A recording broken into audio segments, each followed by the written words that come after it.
দেশ বিরোধীদের বিজয় হবে। আমার ভাইয়েরা, এখন যারা চাঁদাবাজিতে লিপ্ত, এখন যারা দখলবাজিতে লিপ্ত, আমার তো মনে হয় আওয়ামী দুঃশাসনের চেয়েও শ্বাসরুদ্ধকর অবস্থা বিরাজ করছে। এই অবস্থা থেকে মুক্তি দেওয়ার জন্য এই 8 দলের রাষ্ট্র ক্ষমতা আপনারা যদি একতাবদ্ধ হয়ে ভোট দিয়ে এই 8 দলকে রাষ্ট্র ক্ষমতায় পাঠাতে পারে, দেশ সন্ত্রাস মুক্ত হবে, দুর্নীতি মুক্ত হবে, চাঁদাবাজ মুক্ত হবে, দখলদার মুক্ত হবে। আর আমরা এক করতে 2 বার আর করতে রাজি নই। বারবার আমরা সার খেয়েছি, বারবার আমাদেরকে ঠকিয়েছে, বারবার আমাদের সঙ্গে প্রতারণা করেছে। কাজে আমরা প্রতারণার ভাবে করতে রাজি নই।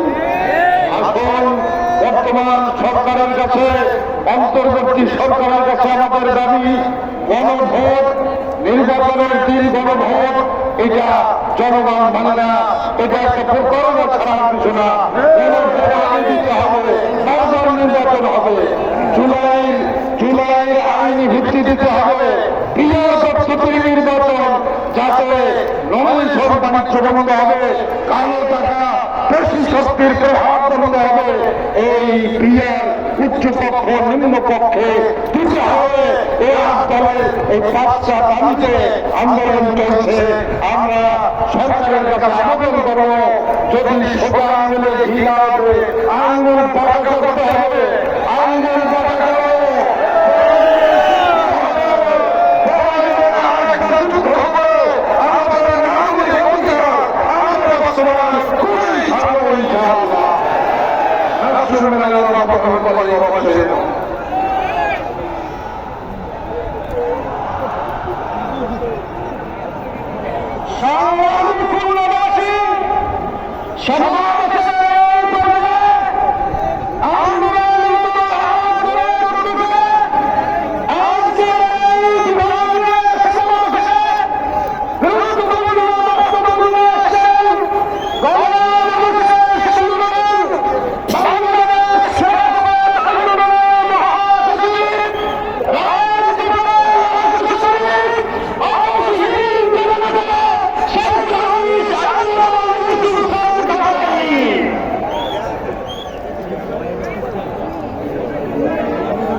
والصلاة والسلام على من كان نبيا وآدم بين الماء والدين.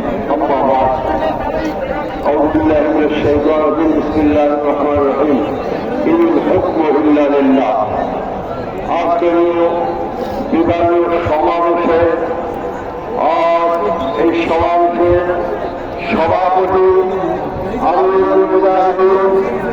হযরত পীর সাহেব চরমনাই, প্রধান অতিথি আমির জামাত ডক্টর মোহাম্মদ শফিকুর রহমান, মঞ্চে উপবিষ্ট কেন্দ্রীয় নেতৃবৃন্দ, আমার সামনে অবস্থানরত ইসলামী শহীদরা, আমি জিজ্ঞাসা করতে চাই, আসামি